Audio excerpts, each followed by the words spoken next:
Evangelio de nuestro Señor Jesucristo según San Mateo. Jesús dijo entonces a sus discípulos: les aseguro que difícilmente un rico entrará en el reino de los cielos. Sí, les repito, es más fácil que un camello pase por el ojo de una aguja que un rico entre en el reino de los cielos.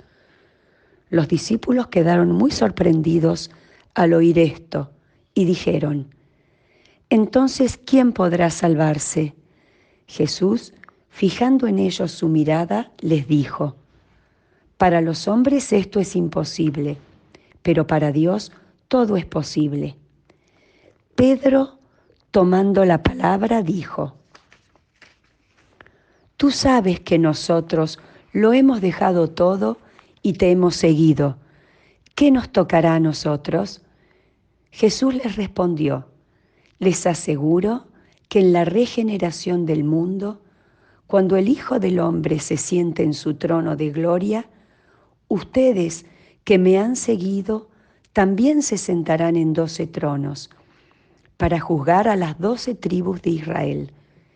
Y el que a causa de mi nombre deje casa, hermanos o hermanas, padre, madre, hijos o campos, recibirá 100 veces más y obtendrá como herencia la vida eterna.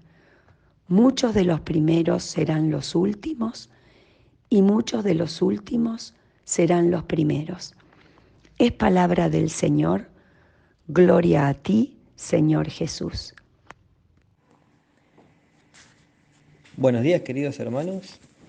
Bueno, en este Evangelio de Mateo nos cuenta una conversación con Jesús que muchas veces es difícil de comprender y de interpretar y hasta nos puede generar cierto resquemor.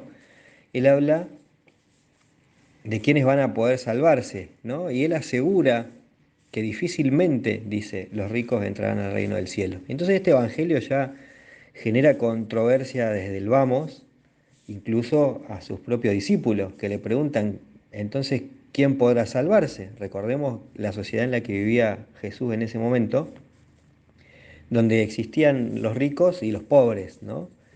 Y el rico siempre tenía mucha opulencia, mucho poder, mucho de todo, y el pobre era considerado aquel que no tenía nada, que no valía nada. Entonces Jesús dice que para estos hombres era prácticamente imposible, ¿sí? que Dios se fijara en ellos y que por el contrario se iba a fijar en los más pobres.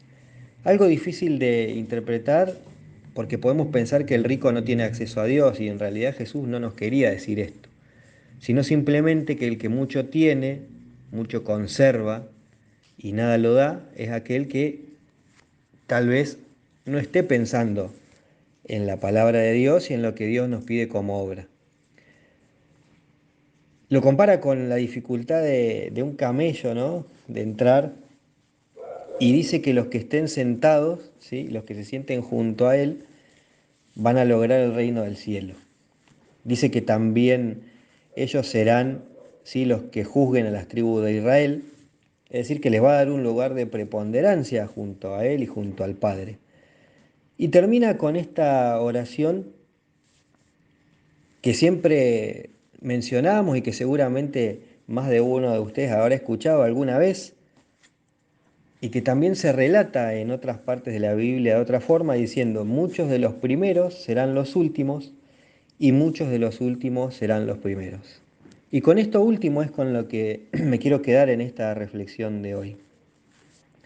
No por rico o pobre, sino por ser primero o último, ¿no? ¿Cuántas veces por ser primero nos olvidamos del otro? ¿Cuántas veces por ser los que más tengamos, los que más hagamos, los que más logremos, nos olvidamos de la humildad, de este valor tan importante para Jesús? Y pensemos que Jesús dice que aquellos que abandonen todo van a tener un lugar a Él, a un lugar con Él, y habla de abandonar incluso a la familia. Qué difícil que se nos hace a veces pensar que Dios nos pida esto, ¿no? Que nos pida abandonar todo. Y que incluso en ese momento Pedro tomaba la palabra y decía, vos sabés que nosotros lo hemos dejado todo para seguirte. Entonces, muchas veces el pedido de Cristo es exigente con nosotros y no nos pide que dejemos a mamá, a papá o a nuestros hermanos eh, para seguirlo a Él en una forma abandónica, ¿sí? Sino que le demos el lugar que Él tiene que tener en nuestras vidas, en nuestros corazones, que es el primero Él, primero Dios, primero todo, para que Él nos dé todo.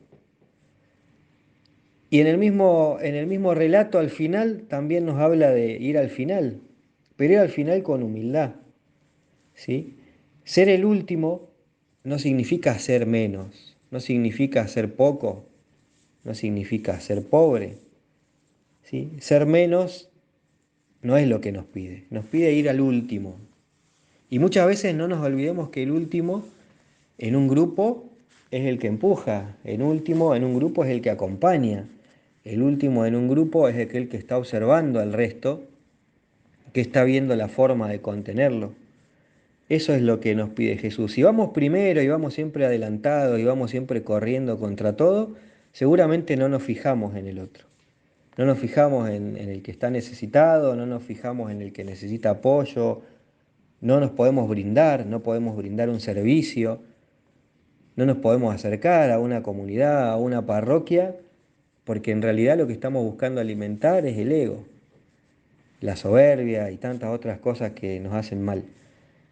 Si nos ponemos en el lugar del último sin necesidad de ser visto, no ese que, como dice la Biblia, se pone al final para ser visto. No, no, ponerse realmente al final para acompañar, para empujar, para brindarnos de corazón, seguirlo a Él y abandonar todo lo que tengamos que abandonar para poder cumplir con su pedido en forma amorosa. Seguramente nos vamos a ganar ese lugar en el cielo. Y acuérdense que la santidad es un camino, que la santidad es un proceso y que todos deberíamos buscar ser cada día un poquito más santos. Por lo tanto, seguramente que no va a ser fácil, seguramente que no va a ser sencillo, seguramente que nos va a costar, porque todo lo que cuesta al final tiene su recompensa. Seamos últimos en el camino con humildad y sencilleza, seamos los primeros a la hora de amar a Dios, a la hora de amar al prójimo como Él nos pidió, y que este Evangelio nos deje una enseñanza profunda, más allá de lo que podamos pensar como bien material o no material, sino más bien como bien espiritual, y que la verdadera riqueza que Dios nos regala, nos la regala en el amor a Cristo. En el amor a Cristo, en el amor a María, en nuestra fe y en estar siempre pendientes y acompañando al prójimo.